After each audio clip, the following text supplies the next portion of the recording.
Okay, this is just a short video to talk about placing, in this particular case, placing a small chest, a small storage chest. First of all, there are a couple different ways, or a couple different things that makes it easier. The first thing that I find to be easier to place a chest if you're trying to be as organized as you can is to go into first person, which by default is the X key, because now you can really see close up. Because if you try to do this from too far away, from back here, you're in the way. You can't look up like this, because then if you try to get up here on top and get close, you're in the way of the container. So you can't get a nice top-down view because you're in the way, and just the mechanics of the thing, it makes it difficult to do it like this. So I always try to go into first person if I can. Alright, now there are three things that will help you to line it up. One is scrolling your mouse wheel. Now you notice when I scroll the mouse wheel with just one click, it turns 45 degrees. That's really too coarse of an adjustment. So if you tap the G key like one time, now when I scroll the mouse wheel, I get very fine-tuned adjustments. So if I can't really fit directly in front, I can if I have to come over to the side, I can scroll the mouse wheel in some fine adjustments. Even from the side, I can come around and I can line up so that it's square with the back wall.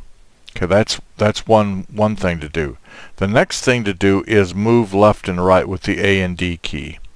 So let's get this back in front. So I can move to the right and it angles. I can move to the left and it angles. So with the A and D key, I can get angled up just right. And then the last coarse adjustment is just moving the mouse. Without moving anything else, I can move the mouse and I can get it to where it's lined up just right. So between the mouse, just moving the mouse left and right, moving the A and D key left and right, which is moving yourself so that you can get an adjustment on it, and then scrolling the mouse wheel. Those three things together will allow you to get the placement just right. So you can get really nice and tight and close, and then you click. Now you come over and you do the next one. Then with the first one in place, you can come over and get the next one lined up just right. If you get, to where it's just turns green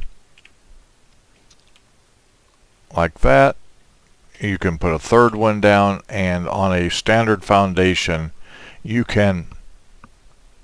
typically you can get 3. I didn't start out real well on the first one to get the third one in there, but that's really not the point. I could have moved this one a lot closer to the edge. You can see that but I wasn't trying to get 3 in. So anyway, you can get 3 in one foundation of a small chest. Alright, now the next thing, okay, now for stacking boxes, I'm going to demonstrate for you what I learned in another video, and I will link that video in the description, because I'm not going to take credit for this other man's work. I'm just going to show you that it does indeed work.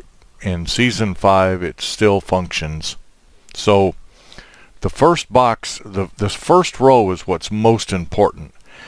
And you see, depends on how your foundations are oriented. You see that gap right there, and if I had, okay, let's just, I'm gonna take this apart because I want to show you how it's easier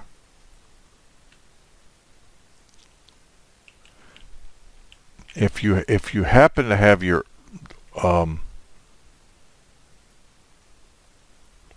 walls oriented this way. You can see this gap right here shows up, and it's easy to line that up right there on the edge of that slat. because that's really about where you need it to be. Okay, so it's about that far away from the wall.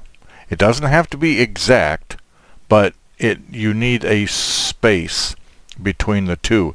It's almost the width of a box turned this way. And I tried that once, but that got a little wonky on me, which was my fault, not anything else. But anyway, so now you get your first row of boxes, and I'm not going to lay any more out through there because we don't need to for the sake of this demonstration. Now you get a floor piece, and you just mouse up here where it will attach to the top of the wall. Then you scroll your mouse wheel and you see how it's fine tuning. So if it's coarse, every 45 degrees is one mouse click. Then tap your G key again, because that's a toggle.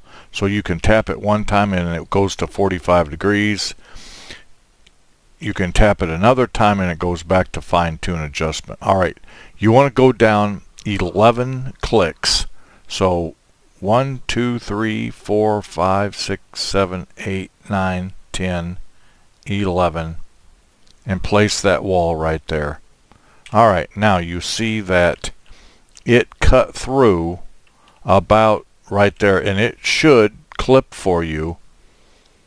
It should clip right in.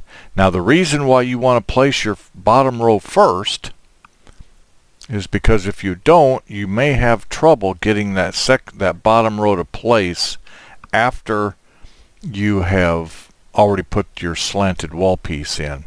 So just keep that in mind.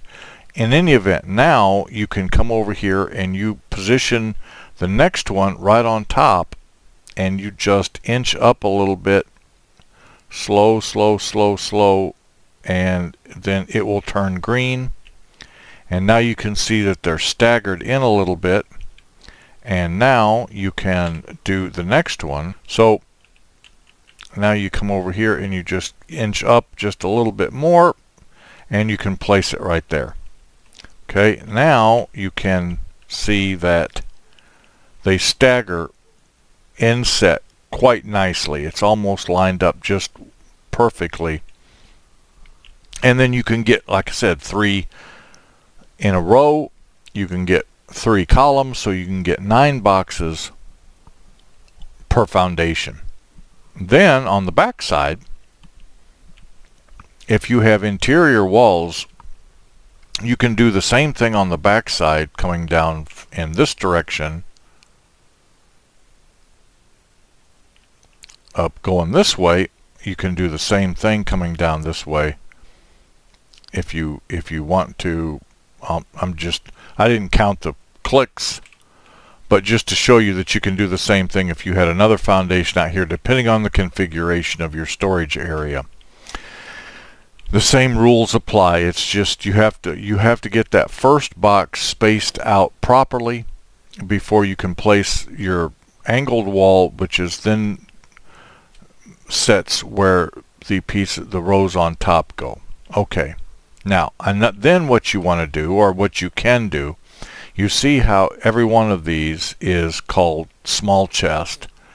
So if you've got a whole lot of different things, you've got wood and fiber and stone and all the different things, if you press your B key, come down here to the bottom and click renaming, then you can see how it highlights whatever I'm pointing at. So you can come to this bottom one and tap the F key, and this pops up. Now you can backspace through it, or you can wipe over it and hit delete or whatever, and then you can say whatever you want to call it. It's always in all caps, so don't worry about that. When you finish typing that in, you press enter, and now when I walk up here to this thing, notice how that one says small chest at the top, this one says stone.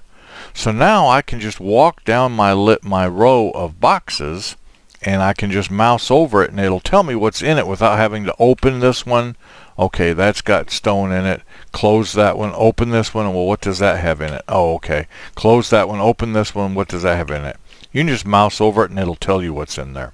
I find that to be incredibly handy when you're organizing a pretty large storage area to hold all the individual items or several boxes of the same item.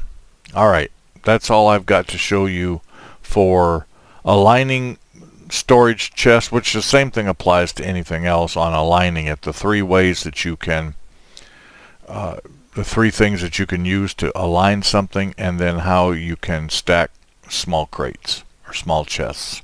Alright, thank you.